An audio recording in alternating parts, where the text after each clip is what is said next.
Un grand succès, c'est par ces termes que Donald Trump a qualifié sa rencontre avec Xi Jinping, une entrevue visant à mettre fin à la guerre commerciale entre la Chine et les États-Unis.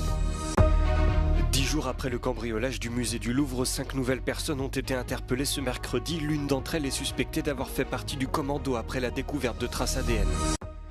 Vladimir Poutine a annoncé le test de Poséidon, un drone sous-marin à capacité nucléaire. Selon le dirigeant russe, celui-ci serait impossible à intercepter. Astérix et Obélix sont enfin arrivés en Lusitanie. Euronews s'est entretenu avec Fab Caro et Didier Conrad, les auteurs du dernier album des Irréductibles Gaulois. Donald Trump a quitté la Corée du Sud pour rentrer à Washington après une rencontre jeudi avec son homologue chinois, le président Xi Jinping, une entrevue visant à mettre fin à la guerre commerciale entre la Chine et les États-Unis. À bord d'Air Force One, peu avant le décollage, le dirigeant américain a salué un grand succès. I thought it was an amazing meeting. He's a great leader of a very powerful, very strong country, China. And what can I say? We have, it was an outstanding group of decisions, I think, that was made. Donald Trump a annoncé son intention de réduire de 20 à 10% les droits de douane imposés plus tôt cette année à la Chine, à titre de sanction pour la vente de produits chimiques utilisés dans la fabrication de fentanyl. Cette suspension abaisserait la moyenne des taxes sur les importations chinoises de 57 à 47%. Le président américain a annoncé qu'en contrepartie, Pékin s'était engagé à suspendre ses restrictions sur l'exportation de ces terres rares et à acheter d'importantes quantités de soja, de sorgho et d'autres produits agricoles américains. De son côté, Xi Jinping a souligné que le dialogue devait primer sur la confrontation, évoquant plusieurs domaines potentiels de coopération, notamment l'intelligence artificielle et la lutte contre l'immigration illégale ou encore le blanchiment. Donald Trump a annoncé qu'il se rendrait en Chine en avril prochain et a également invité Xi Jinping aux États-Unis. 5 nouvelles personnes ont été interpellées en région parisienne et placées en garde à vue ce mercredi soir, 10 jours après le spectaculaire cambriolage du musée du Louvre. Ce jeudi, la procureure de Paris a indiqué que l'une des personnes interpellées est suspectée d'avoir fait partie du commando qui s'est introduit dans le musée. Il était dans le viseur des enquêteurs après la découverte de traces ADN qui le lient, selon les autorités, au casse. Les 4 autres interpellations concernent des personnes qui pourraient donner des informations sur le déroulé du vol, a-t-elle précisé sans donner plus de précision. Cependant, les bijoux volés dans la galerie d'Apollon, d'une valeur estimée à 88 millions d'euros, restent introuvables malgré les perquisitions qui ont été menées dans la soirée.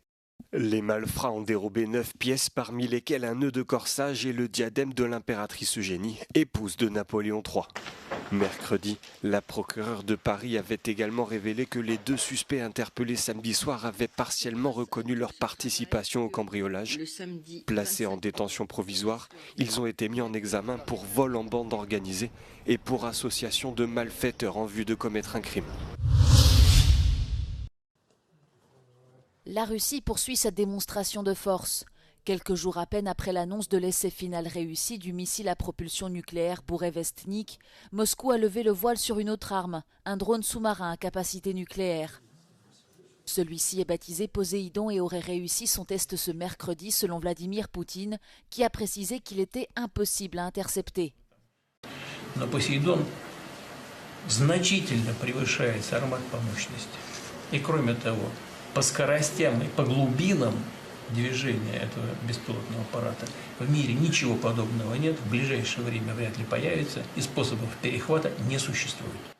Les responsables russes et américains ont tous deux décrit Poséidon comme une nouvelle catégorie d'armes de représailles, capable de déclencher des vagues radioactives rendant les villes côtières inhabitables. Ce drone hors du commun est censé équiper à terme le Belgorod, un sous-marin nucléaire mis en service en juillet 2022 et qui a les installations nécessaires pour le lancer. Le commissaire européen au budget a salué la reprise économique de la Grèce lors d'une visite officielle à Athènes jeudi. Piotr Sérafine mène actuellement une série de consultations dans les États membres. En rencontrant les autorités publiques et les bénéficiaires des fonds européens, le commissaire souhaite analyser l'impact régional du budget de l'UE. Un tour d'Europe qui vise à préparer les investissements considérables que Bruxelles souhaite consacrer à la défense et à la protection des frontières d'ici la fin de la décennie. La Commission a notamment proposé de tripler les effectifs de Frontex, l'agence des gardes-frontières et des gardes-côtes, un domaine dans lequel la Grèce est en première ligne. L'UE souhaite également stimuler la compétitivité et a créé à cette fin un fonds de plus de 400 milliards d'euros dédié à l'innovation. You cannot even imagine how happy I am that today I can say, being in Athens, it's good to be in Greece, in a country of economic success. And I know how difficult period Greece went through, but you are a visible proof that structural reforms can really bring back growth and can ultimately guarantee better future for our people. Οι διαβουλεύσεις του Επιτρόπου Σεραφίν στην Αθήνα για το νέο πολυετές δημοσιονομικό πλαίσιο της Ευρωπαϊκής Ένωσης συνεχίζονται και την Παρασκευή, όταν και ο Πολωνός Επίτροπος θα περάσει το κατόφλι του Υπουργείου Οικονομικών για συνομιλίες με τον Υπουργό Κυριάκο Πιαρακάκη. Από το Μέγαρο Μαξίμου για το Euronews, Γιάννης Γιαγγίνης. Rien n'est encore joué aux Pays-Bas. Donné dans un premier temps battu, l'extrême droite de Geert Wilders est désormais en tête des législatives anticipées, à égalité avec le parti D66, dans une projection publiée ce jeudi, à l'issue de ce scrutin très suivi en Europe. Celle-ci s'appuie sur les résultats prenant en compte le dépouillement de près de 95% des voix, alors que les sondages réalisés à la sortie des urnes avaient créé la surprise en plaçant en première position la nouvelle formation centriste devant le parti d'extrême droite PVV. L'agence ANP leur a ensuite attribué 26 sièges chacun sur 150 au Parlement. Mercredi soir, le chef du parti D66, Rob Jetten, a adressé un message optimiste à ses supporters. This is an historic election result because we've shown not only to the Netherlands but also to the world that it is possible to beat populist and extreme right movements, and I'm very eager to cooperate with other parties to start an ambitious coalition as soon as possible. Dès la publication des résultats officiels, une longue période de négociation va s'ouvrir pour les partis pour tenter de former une coalition dans un système politique très fragmenté. Quel que soit le résultat définitif, Geert Wilders ne sera a priori pas Premier ministre, les principaux autres partis ayant exclu toute nouvelle collaboration avec lui, le jugeant trop peu fiable ou ses opinions trop peu acceptables. Le leader de D66, Rob Jetten, 38 ans, est en pole position pour devenir le plus jeune Premier ministre néerlandais et le premier ouvertement homosexuel.